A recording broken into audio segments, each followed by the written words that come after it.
Merci de votre attention, madame, monsieur. L'actualité ce vendredi, le dernier hommage des dirigeants du monde entier à Shimon Peres.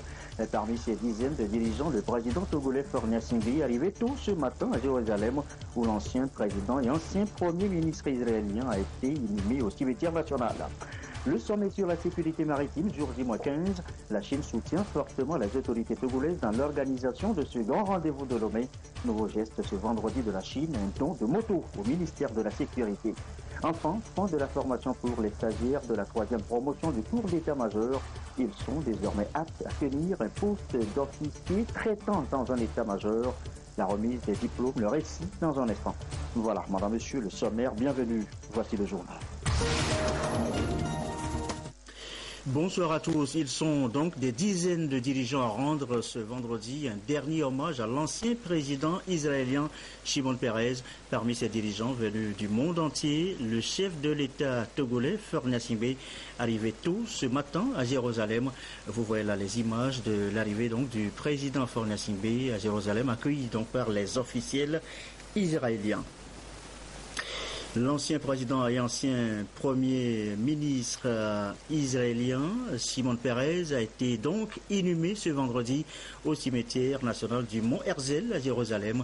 La cérémonie d'hommage, le récit de Joseph Amigan.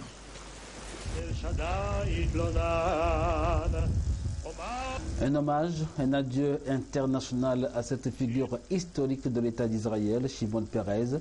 Plus de 110 délégations ont fait le déplacement à Jérusalem au Mont Herzl pour un hommage unanime à cet illustre fils d'Israël, Shimon Peres. Le président de la République, Faure Gnassingbé, a tenu à représenter le peuple togolais qui perd un ami de longue date.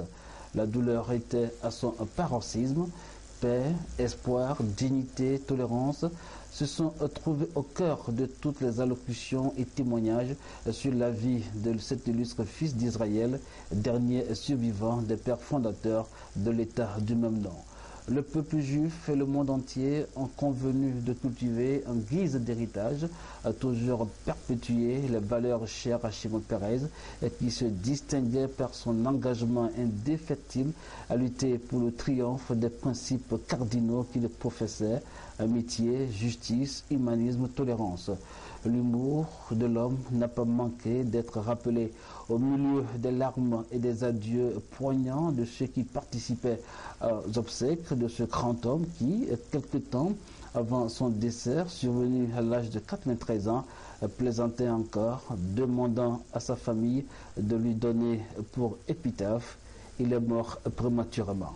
Shimon Peres laisse derrière lui un rêve inachevé, la paix dans la région. Voilà, rêve inachevé, la paix dans la région qu'a rappelé le président Barack Obama. L'actualité sur place à Lomé est d'abord les relations de coopération entre les parlements togolais et allemands évoquées ce matin. C'est au cours d'une audience que le président Dama Dramani a accordé à l'ambassadeur d'Allemagne au Togo, Christophe Sander. Ce dernier s'est confié à la presse au sortir de cet entretien. Des propos recueillis par Gérald Agouchou. Audience avec son Excellence le président de l'Assemblée nationale pour réfléchir un peu sur les relations entre l'Allemagne et le Togo, soit sur le niveau des gouvernements, mais aussi sur le niveau des assemblées nationales. Et donc on avait eu beaucoup de visites au premier moitié de l'année, mais aujourd'hui j'étais ici pour étendre une invitation du Bundestag allemand à une délégation de l'Assemblée nationale pour le mois de novembre, pour mieux approfondir les relations entre le Togo et l'Allemagne. Et je crois que vraiment cette visite des députés togolais sera une bonne occasion pour approfondir les relations entre l'Allemagne et le Togo. Et voilà donc les propos de Christophe Sander ce matin au sortir de l'audience avec le président de l'Assemblée nationale. Ce qui concentre également l'attention dans cette édition, eh bien, c'est le sommet sur la sécurité maritime. Le rendez-vous se précise, jour J-15 aujourd'hui. Les préparatifs vont bon train. Le Togo peut compter sur ses amis. Parmi eux, la Chine, avec ce nouveau geste fort, ce dont vous allez le voir, de moto au ministère de la Sécurité. Kwasi Gli, Antoinette Oumar, va voir. Du matériel roulant pour accompagner le ministère de la Sécurité et de la Protection civile dans ses interventions. 20 motos remises à la gendarmerie et à la police nationale.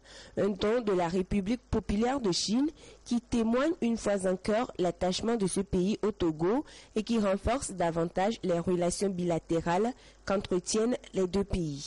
L'ambassade de Chine espère qu'à travers ce geste symbolique d'exprimer nos souhaits d'un bon déroulement du sommet pour bien arranger le bon déroulement, pour bien protéger les populations togolaises et aussi les étrangers qui vont venir massivement au Togo. Je souhaite le plein succès du sommet. Ce don de la Chine intervient au moment où le Togo s'apprête à accueillir le sommet de l'Union africaine sur la sécurité, la sûreté maritime et le développement en Afrique. Ces motos que la Chine nous offre à la veille du sommet extraordinaire de l'Union africaine marquent nos esprits. Parce que nous sommes en plein préparatif de ce sommet. Le matériel, la formation et autres. Et ce matériel qui vient s'ajouter à ce que nous disposons déjà, je crois que ça va apporter un plus à l'effort du gouvernement togolais dans la bonne organisation de ce sommet. Je voudrais dire au nom du peuple togolais merci à l'ambassadeur et à travers lui aux plus hautes autorités de la République populaire. J'ai profité aussi de cette occasion pour présenter nos vœux de joyeux anniversaire à l'ambassadeur. Demain, c'est la fête nationale en Chine. L'ambassade de Chine appuie également les services en matière de renforcement de leurs capacités. La Chine entretient de meilleures relations avec le Togo, un partenariat qui s'est illustré dans divers domaines avec plus de 40 ans de coopération. Et voilà, la Chine qui célèbre donc demain la festivité de sa fête nationale qui se déroule dans les jardins de l'ambassade de Chine au Togo en ce moment même. Et ce matin, les ambassadeurs des pays africains accrédités chez nous au Togo ont été informés, renseignés sur les modalités pratiques, techniques mises en place pour faciliter la participation à chaque délégation. Une réunion des précurseurs, on l'appelle Christine Pétchekialoulé. Présentation diplomatique accréditée au Togo et le comité d'organisation du sommet sur la sécurité et la sûreté maritime et le développement en Afrique ont échangé sur les dispositions techniques et pratiques liées à la bonne tenue de ce sommet. Le nombre de délégations attendues, leur positionnement sur l'itinéraire des cortèges présidentiels ainsi que le confectionnement des badges sont entre autres sujets au cœur des échanges. Compte tenu du niveau de représentation des chefs d'État qui vont arriver, il est nécessaire que chaque pays envoie sur les lieux où va se tenir la réunion, la conférence, le sommet, des éléments, généralement de la sécurité et du protocole, pour venir voir toutes les conditions d'organisation du sommet. Et ce matin, nous avons reçu beaucoup plus d'ambassadeurs accrédités au Togo qui sont venus recueillir les informations pour leur pays. Nous avons débattu de tous les aspects d'organisation du sommet, notamment du protocole, de l'accueil, du transport, de la sécurité. Ils ont posé des questions sur les conditions d'arrivée, les conditions d'hébergement, les conditions de déplacement. C'est à ça que nous avons donné des réponses les plus réalistes et objectives. Les représentants des différents pays à cette rencontre se disent satisfaits de cette initiative et de l'engagement du Togo à faire de ce sommet une réussite. C'était au bon temps pour discuter les différentes questions, les différents besoins, mais aussi pour transmettre à notre pays les différentes préparations, pour faire connaissance avec toutes les préparations pour le sommet. Maintenant, l'image est plus en plus claire. Et c'est notre devoir maintenant de transmettre ça à notre capitaux et après ça d'informer le Togo sur le niveau de représentation. Je voudrais féliciter la haute autorité, son gouvernement et tout le peuple togolais pour cet engagement. Jour J-15, le temps avance et le comité de coordination est disposé à répondre à toutes les sollicitations en vue de la réussite de ce sommet. Et dans la foulée, les médias, journalistes, producteurs d'émissions sont rappelés aussi aux règles de leur profession, l'éthique, la déontologie, la HAC, la haute autorité de la communication, le Haut Conseil pour la mer apportent leur expertise. La formation est à sa deuxième journée. Ramdan Bassina. Au deuxième jour de formation des journalistes, il était surtout question d'interpeller leur conscience sur leur métier à l'approche du sommet sur la sécurité maritime afin d'édifier les populations sur les objectifs et enjeux de cette rencontre continentale prévue du 10 au 15 octobre 2016 à Lomé. Le sommet donnera l'occasion aux services techniques de la HAC de faire le monitoring du contenu de tout ce qui sera dit avant, pendant et après. Et donc, le monitoring sera fait sur les règles professionnelles. Et c'est donc l'occasion pour nous d'appeler les journalistes, comme nous avons eu à le faire à l'ouverture, au respect des règles d'éthique et de déontologie. Comprendre les attentes du gouvernement à l'égard des médias, cerner les terminologies et s'investir pleinement pour la réussite du sommet, voilà entre autres sujets sur lesquels sont revenus les acteurs du Haut Conseil pour la mer, de la sous-commission communication et le ministère en charge de la communication. Les médias constituent, et vous le savez, un élément essentiel de la démocratie. De par leur caractère pluriel au niveau du genre, que de la diversité d'opinions. Ce sont des vecteurs d'information des populations et d'éveil de conscience sur les réalités de nos sociétés. Un événement comme celui qui se prépare doit prendre en compte l'ensemble des médias, non pas pour empêcher tel ou tel d'informer, mais bien au contraire, de vous permettre d'édifier toutes les couches de notre société sur les objectifs et enjeux du dit événement. Le but de cette réunion est donc de donner à chacun et à chacune les éléments de langage et toute l'information vous permettant de faire en toute objectivité votre métier qui est celui d'informer, de vous donner les éléments d'appréciation pour vos analyses qui ne doivent pas être le fruit de la rumeur ou de la désinformation. Pour s'assurer que les journalistes et producteurs ont compris ce que l'on attend d'eux, ils ont été conviés à des exercices pratiques afin de cerner les contours sur la sécurité et la sûreté maritime. Décidément, la couverture médiatique du sommet de Lomé sur la sécurité maritime pour la presse togolaise est en passe de répondre aux attentes des populations appelées à s'approprier cette rencontre continentale. Et c'est justement tout le monde qui est mis à contribution pour la réussite de ce sommet sur la sécurité maritime. Les populations de Sanvi-Kondji, par exemple en Héron, ont été entretenues ce vendredi par le préfet maritime. L'importance socio-économique de la mer est mise en exergue ici. Patrice Bocon. Sanvi-Kondji, un quartier de la ville d'Anéron qui fait frontière au Bénin, est reconnu comme tel pour son affluence migratoire. Le préfet maritime, à la veille du sommet de Lomé sur la sécurité, la sûreté maritime et le développement en Afrique, était face aux populations. Un seul message, leur contribution dans la recherche d'une sécurité évidente de la mer et les frontières, sans oublier les comportements citoyens pour la bonne réussite du sommet. On est venu ici échanger avec eux, les sensibiliser, leur dire le comportement qu'ils doivent afficher avant le sommet, pendant le sommet et surtout aussi après le sommet. Parce que ça ne doit pas s'arrêter là. Le trafic de tous hommes, ils doivent faire attention. Un message bien accueilli par les riverains qui réaffirment leur engagement à tout mettre en œuvre pour réussir le pari. Aujourd'hui, le préfet maritime nous a amené renseignement de la sécurité maritime et comment nous serons restés dans nos quartiers pour qu'on soit vigilants. On a retenu beaucoup de choses. La bonne réussite de ce sommet de Lomé n'est pas seulement une affaire du gouvernement, mais aussi de tous les citoyens, quand on sait que plus de 90% des marchandises passent par la mer, un acquis à préserver pour le développement de l'économie bleue.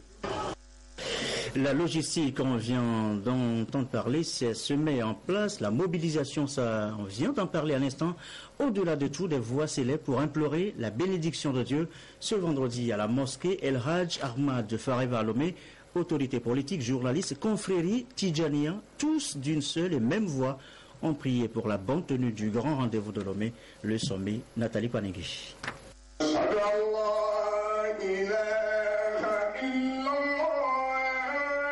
Ce vendredi, à la mosquée El Hadj Ahmad, dans le quartier Foreva, à Lomé, à l'appel du Mieuxin, autorités politiques, journalistes, confréries tidjaniens, fidèles musulmans, tous à la grande prière d'intercession, de louange et d'invocation d'Allah pour la réussite du sommet de Lomé sur la sécurité maritime et le développement en Afrique qui s'annonce à grands pas. La paix est assurée, Inch'Allah. Comme les 1200 chacun a fait, ça fait 144 326 fois de Ya Salam qui prouve que c'est la paix. Donc nous sommes assurés, nous sommes sûrs que la paix est là maintenant. À 15 jours de la tenue de ce grand rendez-vous continental, toutes les intentions sont ici élevées vers Allah, le tout miséricordieux, pour demander la paix, la tolérance et la concorde, 3 valeurs indispensables pour un pari gagné au soir du 15 octobre 2016. Quand on parle de la sécurité, de la sûreté maritime et le développement, effectivement, c'est pour le développement de l'Afrique et le développement du Togo. Aujourd'hui, notre président de la République, Fort Sosena Gnassingbé, et grâce à lui se tient donc ce sommet ici au Togo. Et nous avons organisé cette prière, c'est pour invoquer, d'abord remercier Dieu qui a voulu que ce sommet se tienne à Lomé, et en même temps prier pour tous les chefs d'État qui vont se retrouver ici, que Dieu les illumine, que Dieu les garde en paix et que l'Afrique, la paix règne en Afrique. Pour rappel, plusieurs chefs d'État et de gouvernement de 54 pays d'Afrique, dont le Togo, seront présents à ce sommet pour adopter la charte de Lomé dans le but de protéger, de sécuriser les mers, les océans et toutes leurs ressources au profit des populations. Et voilà donc ce qu'on peut dire à l'instant sur les préparatifs de ce sommet sur la sécurité maritime. Ce n'est pas fini. Nous y reviendrons en fin de journal. Restez avec nous. La suite est ce communiqué du président de l'Assemblée nationale qui informe les députés que conformément à l'article 55 de la Constitution, la deuxième session ordinaire de l'année s'ouvrira le mardi 4 octobre 2016 à 9h au Palais des Congrès, siège de l'Assemblée nationale. Il est 20h17. Autre sujet évoqué ce soir, l'emploi, les possibilités d'emploi nouveau pour les jeunes. Une rencontre de cartographie des acteurs de l'entreprise Quality Service International se déroule depuis ce matin au centre Sifex à Lomé, à l'initiative le ministère du Développement à la base. Chassim Nabaga. La société Quality Service International, QSI, est spécialisée dans la production de farine enrichie. Les différentes tâches et activités liées à cette production, de l'achat des céréales à la commercialisation, sont exécutées par cette entreprise depuis sa création en 2009. La présente cartographie vise à analyser les chaînes de valeur de farine enrichie promues par cette entreprise. Il est question d'identifier les différents maillons et acteurs, relever les services manquants afin d'évaluer les possibilités d'emploi nouveaux pour les jeunes. L'analyse permet de voir plus clair que l'entreprise ne peut pas tout faire. Donc doit recourir à d'autres services qui généralement n'existent pas. Et donc l'opportunité permet alors de créer des emplois pour les jeunes. L'autre volet de cette cartographie consiste à diagnostiquer les forces, faiblesses, opportunités et menaces de l'entreprise QSI afin de formuler une vision commune des orientations et actions à entreprendre pour développer des chaînes de valeur et bâtir des clusters ou regroupements autour de l'entreprise. Il s'agit pour QSI de laisser les maillons qui ne font pas partie de son cœur de métier aux entreprises des jeunes. C'est-à-dire, nous sommes transformateurs, nous n'allons pas aller chercher les matières premières nous-mêmes, nous allons laisser aux entreprises des jeunes. Nous ne sommes pas distributeurs-vendeurs, nous allons laisser la distribution aux entreprises des jeunes. Les jeunes peinent à trouver des emplois. Or, les filières agricoles offrent d'énormes potentialités innovantes d'insertion. C'est dans ce contexte que 12 entreprises, dont QSI, ont été identifiées comme structurantes leaders dans la construction des clusters ou regroupements agro-industriels pour accompagner la mise en œuvre effective des activités du projet d'appui à l'employabilité et à l'insertion des jeunes dans les secteurs porteurs.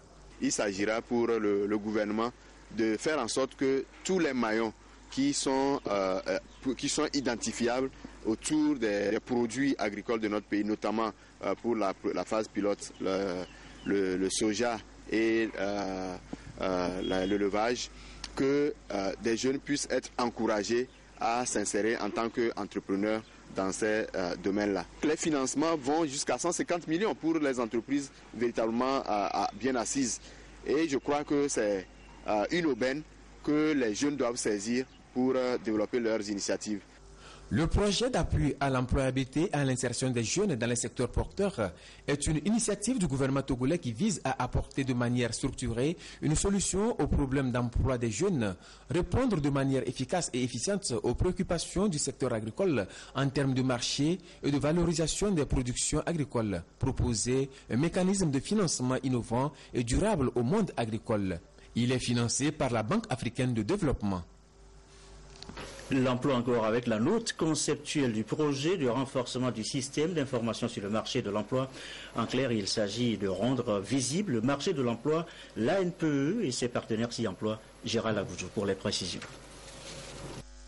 Du Bureau international du travail, de nombreux pays font face à un manque cruel de données régulières et précises sur le marché de l'emploi. Pour tourner la page de ce déficit au Togo, l'Agence nationale pour l'emploi, à travers son département de l'Observatoire, a élaboré depuis 2012 le projet de renforcement du système d'information sur le marché du travail. Un projet jugé crédible par la Banque africaine de développement qui l'a inscrit dans sa stratégie d'intervention sur la période 2016-2020.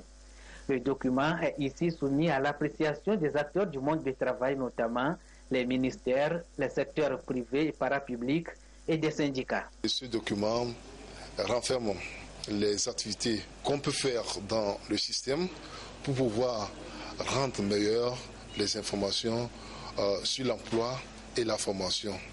Parce que on constate qu'au niveau pays, on manque d'informations pour pouvoir prendre des décisions concernant la formation et l'emploi.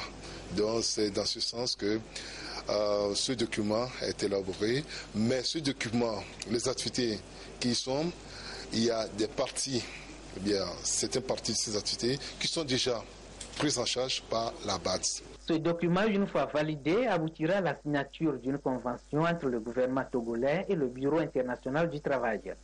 Le BIT va donc se charger de l'appui technique à l'employabilité et à l'insertion des jeunes dans le secteur porteur au Togo. Autre titre de l'actualité ce soir, la fin du stage pour la 3e promotion du cours d'état-major. Nous l'annoncions en titre. Désormais aptes à tenir un poste d'officier traitant dans un état-major. Ils ont reçu leur diplôme de fin de formation. La cérémonie à l'Efofat de Pia, Nestor Mouzou et notre bureau à Kara. Le 1er avril, ils faisaient leur entrée au cours d'état-major à l'école de formation des officiers des forces armées togolaises. Ce 29 septembre, ils ont bouclé 6 mois de stage en enseignement de base, leur permettant d'intégrer un état-major interarmé et d'accéder à court terme à l'enseignement militaire supérieur. Officier stagiaire du 3e cours d'état-major, ce que vous avez démontré lors des différentes restitutions des travaux de méthodologie et surtout lors des exercices de conduite des thèmes tactiques, Panda, Fennec et Mamba Noir me permettent de dire que ce stage a été un grand succès. Vous voici à présent bien outillés et aptes à travailler au sein d'un état-major interarmé de niveau national ou multinational. C'est la 3e promotion à avoir suivi le cours d'état-major. Les stagiaires ont témoigné leur reconnaissance à leur hiérarchie. Cette promotion a été baptisée promotion colonel James Yaovi Asila. Cet officier supérieur fut ministre de l'Intérieur du 14 avril 1967 au 21 janvier 1972 et chef d'état-major particulier du père de la nation, Gnassingbé Yadema.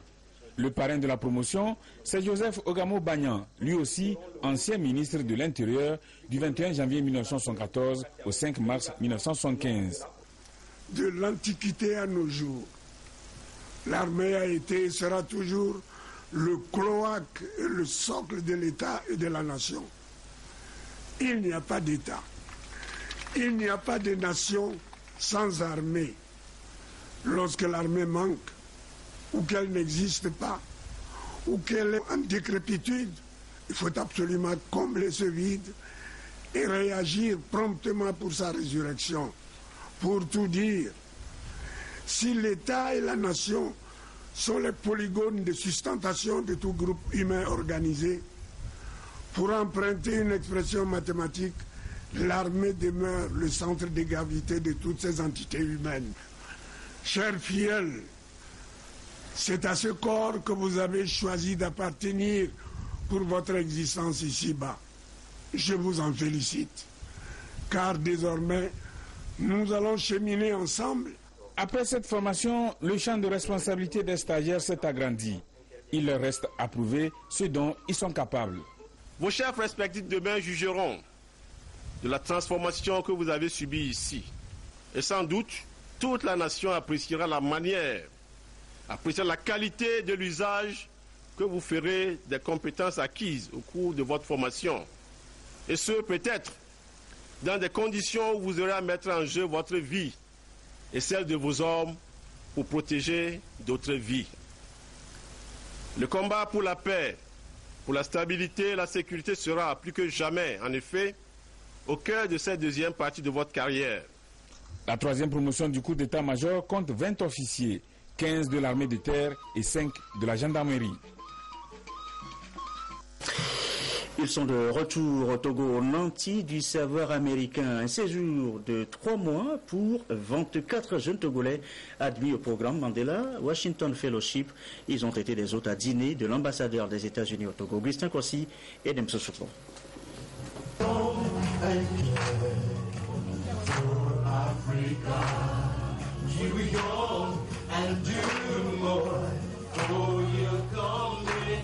C'est une chanson composée et exécutée par les jeunes leaders togolais bénéficiaires de la bourse Mandela Washington Fellowship 2016, un programme américain de promotion de l'auto-entrepreneuriat des jeunes africains.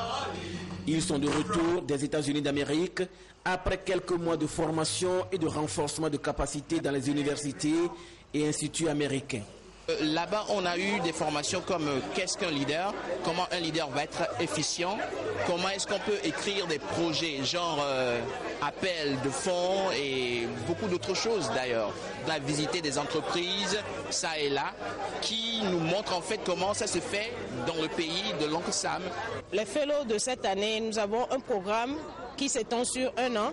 Nous avons des activités qui sont assez variées, qui vont de l'éducation des jeunes filles, l'invitation ou bien l'enseignement sur l'éthique, le leadership féminin, la prise en compte des personnes handicapées. Le programme Mandela Washington fait partie du YALI, une initiative du président américain Barack Obama pour aider les jeunes talentueux de l'Afrique subsaharienne à devenir des leaders de demain. Plus de 250 000 se sont joints cette année au cours de formation en ligne et ont pris part au séminaire sur le leadership et l'entrepreneuriat dans les 4 centres à Dakar, Accra, Nairobi et Pretoria. 2 milliers d'autres ont été retenus pour ce programme, dont 24 Togolais. Nous ne sommes pas ici ce soir pour parler de ce que le programme YALI et le gouvernement des États-Unis ont fait pour les jeunes Togolais, mais nous sommes ici pour parler de ce que ces jeunes Togolais feront pour le Togo.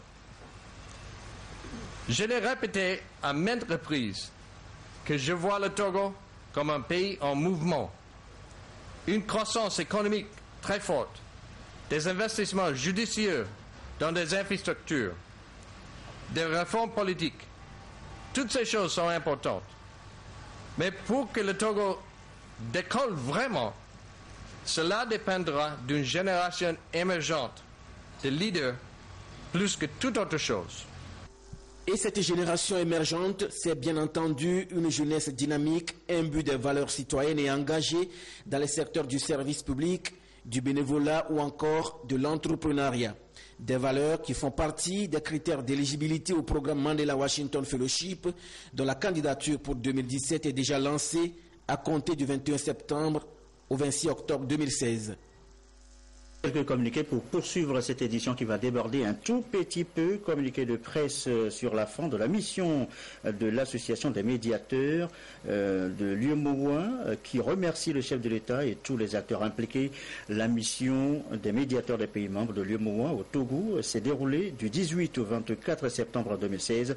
Au cours de leur séjour à Lomé, les médiateurs ont rendu visite aux autorités que sont le Premier ministre, le président de l'Assemblée nationale et le garde des Sceaux, ministre de la Justice et des relations avec les institutions de la République.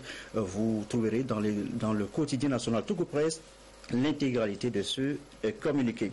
Autre communiqué, celui de la HAC. La Haute Autorité de l'Audiovisuel et de la Communication a tenu le mardi 27 septembre à son siège à Lomé une séance plénière extraordinaire consacrée à l'audition de 3 directeurs de publication, à savoir l'Alternative, Liberté et La Nouvelle, suite à des plaintes et à une autosaisine. La première audition a porté sur l'examen de la plainte du comité de pilotage du réaménagement et de l'extension de l'aéroport international Gnassingbé Yadema de Lomé suite à la parution numéro 554 du 13 septembre 2016 de l'Alternative. Au cours des échanges, le directeur de publication de l'Alternative a reconnu le manque de preuves tangibles des faits allégués dans l'article. Il a promis publier un rectificatif dans sa prochaine parution. Rappelant les dispositions du Code de déontologie de la profession, la haute autorité a insisté sur la nécessité pour la presse de respecter le droit du public à des informations exactes. La une du numéro 222-75 du quotidien Liberté du 13 septembre 2016 était consacrée à une caricature illustrative d'un article qui a suscité la réaction de la haute autorité. Après avoir admis que la dite caricature pouvait donner lieu à toutes sortes d'interprétations, le directeur de publication par intérim de Liberté s'est engagé à publier un rectificatif pour dissiper les inquiétudes. L'instance de régulation des médias a saisi cette occasion pour rappeler au journal incriminé les dispositions de la loi organique relative à la haute autorité qui stipule que la communication audiovisuelle et écrite est libre, mais cette liberté s'exerce dans le respect d'un certain nombre de principes, notamment les impératifs de la sécurité et de la défense nationale. La troisième audition était consacrée au numéro 013 du mensuel La Nouvelle du 19 septembre 2016 et à un de ses articles en ligne suite aux plaintes de la lignée des Adigo et alliés et de M. Ayasseur Chambakou, membre de la commission de la CEDEAO. Elle a permis à la haute autorité de conclure au regard des tests en vigueur que les articles incriminés véhiculent des informations sans fondement et n'ont pas fait preuve de recherche contradictoire. Le directeur de publication de La Nouvelle s'est engagé à réparer les torts causés aux personnes mises en cause par la publication d'un droit de réponse. La haute autorité condamne ces manquements professionnels et appelle l'ensemble des médias au respect des principes fondamentaux du journalisme au moment où le Togo s'apprête à accueillir le sommet extraordinaire de l'Union africaine sur la sécurité et la sûreté maritime et le développement en Afrique, renouant ainsi avec la tradition de terre de rencontres internationales. La haute autorité invite la presse au traitement équilibré de l'information en se conformant notamment au code de déontologie de la profession. Justement, le sommet de l'Union africaine sur la sécurité, la sûreté maritime et le développement en Afrique s'approche, nous le disions, à grands pas. La brigade veille environnementale émet une multitude d'actions pour préserver la propriété de l'environnement marin. Une sortie de terrain est effectuée ce jour à cet effet pour sensibiliser la population installée aux abords de la plage sur l'assainissement et procéder à la distribution des paniers servant de poubelles. Quoi sigler, Lucassi avec Adolphe Paca. À quelques jours du sommet sur la sécurité, la sûreté maritime et le développement en Afrique, les différentes composantes de la société togolaise s'activent pour sa réussite. Au rang de ces associations qui œuvrent sur le terrain, Togo Environnement Propre, avec son bras opérationnel, la Brigade de veille environnementale BVE. La plage est la vitrine de la ville de Lomé, donc c'est l'occasion de lancer un appel à tous les riverains, à tous ceux qui résident à cet endroit, à prendre leurs dispositions pour rendre régulièrement cet endroit très propre en vue des invités qui vont bientôt venir dans notre pays. Les membres de cette brigade ont assaini le long de la plage de Lomé et sensibilisé les commerçants du grand marché de la capitale sur l'importance de maintenir leur environnement toujours propre. Ils sont assistés dans cette tâche par la direction de la formation civique. Nous pensons que cet engagement citoyen que mène donc Togo Environnement doit être suivi par les autres associations et ONG nationales. Il y va de l'honneur de notre pays.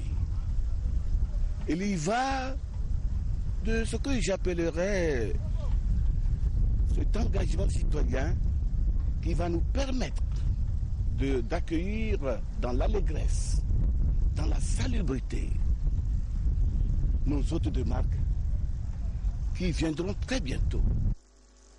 Depuis quelques semaines, la brigade de veille environnementale est sur le terrain pour ses opérations de salubrité en vue de maintenir le pays toujours attrayant. Et dans le contexte du sommet sur la sécurité maritime, Togo Environnement Propre a déjà offert un lot de matériel d'assainissement à la délégation spéciale de la préfecture du Golfe. Autre communiqué avant de refermer cette édition. Communiqué interministériel, le ministre de la Sécurité et de la Protection civile, le ministre de l'Administration territoriale, de la décentralisation des collectivités locales et le ministre de la Communication, de la Culture, des Sports et de la Formation civique informent la population togolaise que l'opération citoyenne Togo Propre du samedi 1er octobre 2016 revêt une importance particulière compte tenu du sommet extraordinaire de l'Union africaine sur la sécurité et la sûreté maritime et le développement en Afrique que notre pays s'honore d'abriter du 10 au 15 octobre 2016. À cet effet, il invite toute la population togolaise et en particulier celle de Lomé et de ses environs à se mobiliser massivement en vue de prendre part une part active à cette opération. Les responsables des administrations publiques et privées, les autorités locales notamment, les préfets, les présidents des délégations spéciales, les chefs cantons, les chefs de village et de quartier ainsi que les syndicats, les comités de développement des villages et des quartiers, les associations de protection de l'environnement et les organisations partenaires sont priés de prendre les dispositions nécessaires pour assurer l'effectivité de cette opération sur tout le territoire national. Au cours de cette opération prévue, de 6h à 8h, seuls pourront circuler les véhicules prioritaires, ambulances, forces de l'ordre, sapeurs-pompiers, corps diplomatiques. Voilà, je vous le promettais, retour donc au sommet, on en parle longuement d'ailleurs ce soir, sommet sur la sécurité, c'est dans tous les esprits, les préparatifs vont bon train, on en a longuement encore parlé ce soir dans cette édition, logistique, mobilisation, prière. Voici maintenant 7 autres initiatives spontanées des artistes togolais qui joignent leur voix et appellent à l'unité autour du sommet. Quand la musique se met au service de la mer, ça donne ça à écouter.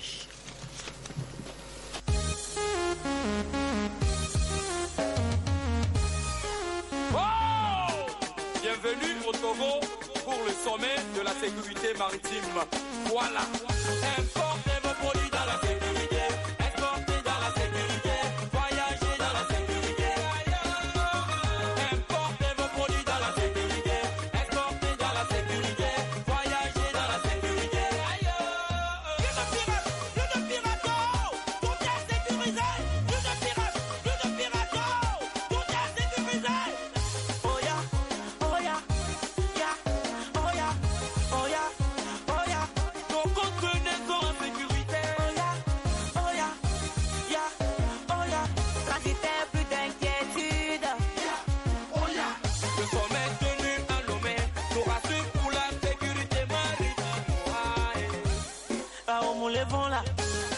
Gagner la goula, on va voir là, on dit béa d'agba les china, voler bon là, et quand on va go là, on va voir là, sécurité maritime à l'écleva, cleva, sécurité maritime à l'écleva, cleva.